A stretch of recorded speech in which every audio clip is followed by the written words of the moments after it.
all these fights you see between parliament and the executive is about corruption. Because William Ruto has made Kenya, State House is a crime scene. Kenya is a criminal enterprise as a country. So what has happened, Yvonne, I must tell you the truth. When William Ruto introduced money in parliament for the impeachment, he paid a lot of money. He whetted the appetite of the MPs and the senators. 10 million. So these guys want money every day. Did you counter that offer? Yeah? Did you counter that offer during your impeachment? I did not. In fact, people came to me and said, Rigi, we like you, we love you, but we are being offered this. Can you give a counter offer? And in fact, there is an MP from the coast, a friend of mine, a great friend of mine. He came and showed me the messages William Ruto had sent him, threatening him to jail him if he doesn't sign for me. And he came and said, I have children, my brother, I am crying as I do this, but I have been forced. These are the messages. Another MP from South Rift, a good friend of mine, came and showed me the messages of threats and intimidation from William Ruto. In fact, Okia Omtata, that guy is a great man. When I sent word to him appealing not to participate in impeaching me, he said, I cannot impeach you. And the person I had sent, he asked, did he send you with a counter offer? He said, no. He said, I will not impeach him. Had he sent you with a counter offer, I would have impeached him because I don't like corruption. What has happened is that William Ruto introduced money in parliament. Of late, he has shifted focus to ODM and Raila Odinga. And he is spending a lot of his money now with ODM MPs. Now the MPs from Kenya Kwanza are feeling abandoned. And the money is not flowing as much as it was flowing. When PSs come, put the money here. William Ruto, you started it all. Don't complain. This is your baby. You are the one who told these MPs that every man and woman has a price. I heard him say it in his presence, that every man and woman has a price. So what has happened, Yvonne? Like the MPs from my backyard are in trouble. They cannot address any meeting unless they pay people. This deputy president, he cannot address any meeting unless he puts people in a tent and gives them money. Now, William Ruto is not giving these MPs money anymore. They need to go to the ground and talk to people and they don't have money. So what do you expect them to do? Anytime a PS is called for a committee, they say you must give us money. Anytime the minister is called, give us money. So the ministers and PSs have gone to cry to the president. We are unable to do any work now in parliament because anytime we go, there's too much extortion. What do? That is why the president was creating hell, because the ministers are going to him to tell him, we are unable to transact in parliament because everybody is demanding money. But he is the one who started it. He is the one who introduced money as the method of transaction in the National Assembly and the Senate. Do you think high-level corruption is an issue in the country? It's a big issue. It's our biggest issue. In fact, when you took a break, people are sending me messages asking, what is this Yvonne is asking you? Ask her, we want to discuss about corruption. Because this is what is ailing our country. And I can tell you, Yvonne, State House has become a crime scene. Last 2 weeks ago, 15,000 young people were there. They were each given 2,000 as a bribe so that they can say 2-term. Corruption is being practiced in the highest office in the land in broad daylight. The deputy president is carrying money with sacks, bribing women, bribing young people to say 2-term. And then the president is here pretending that he can fight corruption. Where does he start? When he was talking in that meeting, after the meeting, he gave those MPs each 100,000. After complaining that they're asking for money and he doesn't want corruption, why was he giving them 100,000? Those MPs have salaries. Why was he giving him money? So what I'm saying is, and Yvonne, when we get to the right discussion, we must discuss where we are as a country. It's because against the advice of Uhuru Kenyatta and many people that we are going to elect William Ruto and he's a corrupt man, and we'll cry. We are crying. And I myself take blame because I ignored it. I thought it's propaganda. And corruption has become a way of life. corruption is the modus operandi in our administration, and State House is a crime scene, and bribery is a major policy of this administration. Okay. Yeah. I want to ask you about, a promise that was made, when this administration came to power, about 39 days before the election. President Ruto, whom you served as running mate, promised the formation of a state capture inquiry in the country. You're on the record yourself as accusing former President Uhuru Kenyatta of state capture. This promise was made that it would be done within the first 30 days. You were DP within those 30 days. Those 30 days lapsed, and to date, we still don't have a state capture inquiry. It will not happen. What changed yours and the President's mind on this? Once we reached State House, William Ruto was no longer the same man we knew. The man changed. The man changed. And I can tell you for a fact, he changed. Before we were elected, he was in his home every week. Every week he was here taking tea up to midnight. Since he became president, he has never come back here. Even when we did not have issues for a year, we were quite free and friendly. He never came back here. He was too busy taking over and capturing the state. And when we get to the real business, I'll tell you how William Ruto has captured the state. So he could not agree to have a commission for state capture because he intended to do it himself. And he has perfected it and actually overdone it to a point that the country is almost crumbling, to a point where now children cannot go to school because there is no money for capitation, to a point where people now are paying money to ghost hospitals, to a point where public money is being stolen and given to the deputy president to go and bribe people in broad daylight without being ashamed. You know what is shocking me, Yvonne, is impunity. A president here is talking about corruption. His deputy every day is spending 10 million every day. Money that of course he has not earned, money that cannot come from his salary or his businesses, and everybody knows this is stolen money. And they are doing it with brazen impunity without caring what the people of Kenya are saying. So corruption has become a way of life. So I'm saying, William Ruto, please respect the people of Kenya. Don't talk about corruption again, because that is an insult. Because you are the one who is leading from the front. And you are the one who is setting the example to everybody. You are the one who has inducted members of parliament and senate into corruption. How can you then go ahead and condemn them that they are corrupt? And you say the president is usurping the powers and the authority of bodies like the EACC and the DPP? You saw the chairman of the EACC respond after the president spoke. That tells you, if the chairman of EACC says the president has done well to allow us, it means then they are not independent. And if they allow, as they will, allow William Ruto to take over EACC and to take over the DPP office, what will happen is that we are going to see a lot of trumped-up charges against people who oppose William Ruto. Again, there is going to be a lot of blackmail to leaders to make political decisions. Okay.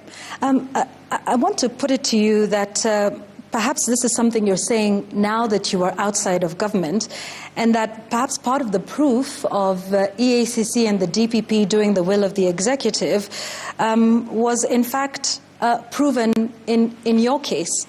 Mr. Gachagua, shortly after the Kenya Kwanza came into office, the charges against you were dropped. The charges against then Cabinet Secretary in October 2022, Aisha Jumwa, there was a corruption case where she was accused allegedly of embezzling about 19 million shillings. There was charges against then Cabinet Secretary Mithika Linturi of attempted rape. All of those were dropped right after the election, right after you took office, right after assumption of office of these individuals. And so some would say that this is indeed proof of exactly what you're saying, that the EACC I don't know about the cases of other people. And the DPP were done in your favor. And so you are, in fact, a beneficiary of the executive usurping the authorities of these independent constitutional bodies. Not true. So are you saying this now because you are out of government and not a beneficiary? In my case, not true, because what happened is that the fourth administration was doing what William Ruto is doing. Okay? It was using the criminal justice system to punish those who are opposed to it. The fourth administration was unhappy that I was supporting William Ruto. Yeah? And therefore they brought charges against me and there was no evidence. So once we came into office, the DPP got the DCI to swear an affidavit. It's on record in court and said we had nothing against this man. We were told to prosecute him. We had no evidence. Even if that matter proceeded, it would still have been dismissed by the courts. Okay? What pains me, Yvonne, and I feel very sad, is at that time when we were being persecuted by the fourth administration, William Ruto saw that in his administration, never again will he allow the use of the criminal justice system to punish those opposed to him. Yeah? He gave that undertaking that he will never allow. And politics will be done the conventional way, through persuasion and consensus and concurrence. The minute he became president, I don't know what happens to that state house. Somebody is elected, he's a good man. When he reaches there, sometimes I even get very worried of being elected president. Somebody who was a reasonable person, somebody who was saying great things, somebody who was sensible, somebody who was for the rule of law, he becomes president and becomes a monster. William Ruto gave us an undertaking, in private and in public, that under his watch, in his leadership, he will never allow the use of the criminal justice system to pursue politics. That's exactly what he's doing, And that's what I'm saying is, I don't believe he is the same person. Sometimes I think he's a double, because this man used to sit with me here with Pastor Dorcas and we pray together. And the things he said he cannot do. Kwanza, he said in an interview, I will never allow anybody to punish my deputy. I will never allow anybody to lack respect for him. I will never allow anybody to do to my deputy what Uhuru Kenyatta has done to me. He not only did the same, but he went ahead to do what Uhuru Kenyatta never did to him, to pay people to throw him out of office. And this is the same man. So sometimes, I don't know whether he's the same person. Sometimes I get lost. Why do you think, so you're saying the president punished you? I'm saying what he had said he would never do. He not only did it, but went ahead to throw me out of office. Why do you think he did that?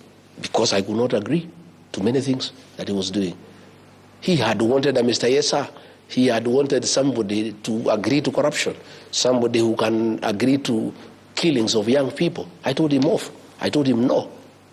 And I said I cannot agree. All right, let's speak about some of the things that are in the country right now, yes, and that you seemed to agree with.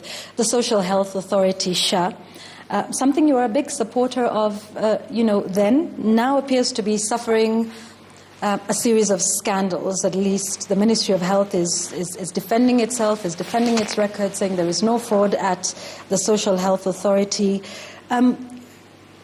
You sat there when this was being mooted. What was the proposal? And do you think, in hindsight, that initially I supported. Yeah. What was the idea that you supported? We had committed. Yeah. We had committed in our manifesto to improve on NHIF and actually make it available to every Kenyan. And in fact, we promised to reduce the payments for elderly people from 500 shillings to 300. We went ahead to promise that those who could not pay, who had no income at all, will be covered, by the fund without having to make any contribution. Those are the things that we did. So when we came in, we got the former CS for roads, Kamau, to come and chair the board of NHIF. And he started on a process of how to reform it and make it better. And proposals were done, and it was agreed they needed to improve the system at a cost of about 800 million. To make NHIF more responsive, to make it more efficient, to serve the people of Kenya. William Ruto put a team of advisors at State House who are working parallel from the ministers. And they came up with this thing called SHA. Yeah? And they said NHIF is bad, there was a lot of fraud, we must reform it and we must change it completely. And this thing was brought and we started interrogating it. Along the way, I started getting fears that this thing was a scheme to rip off the people of Kenya. Yeah? And they proposed that we create a new system that will cost 104 billion Kenya shillings. And I asked William Ruto, my brother, if the board of NHIF is saying they can reform this system at 800 million, why do we need a new system costing about 104 billion? He said, no, we will do it this way. This thing was forced. That's why you had an MP say, we pass SHA for you. This thing was pushed by William Ruto. This 104 billion, Yvonne, is pure theft of public funds. It's the biggest rip-off in the history of the independent Kenya. You know, this system does not exceed 1 billion shillings. 103 billion shillings had been stolen by William Ruto and company. You know? And that is why it is him, because you had the MP saying, we passed you a SHA. Okay? And that is why he was saying when he was in Sagana, explaining why we differed. Oh, did you ever hear Rigathi defend the health system? Did you ever hear him defend the education system? Did you ever hear him talking about the housing program? I told him, give me a break. I cannot defend corruption. I said, Mr. President, excuse me, forgive me. I could not help you to defend SHA. This is outright theft of public funds. Now, after stealing 104 billion shillings from Duale and company now, the little money people have been deducted from their salaries, the little money that people are paying for SHA, this money they are sending to non-existent hospitals and stealing it. And this is the money that is doing empowerment programs by Mr. Soprano. This is the money that William Ruto is using to bribe people in State House. Where do you think this money is coming from?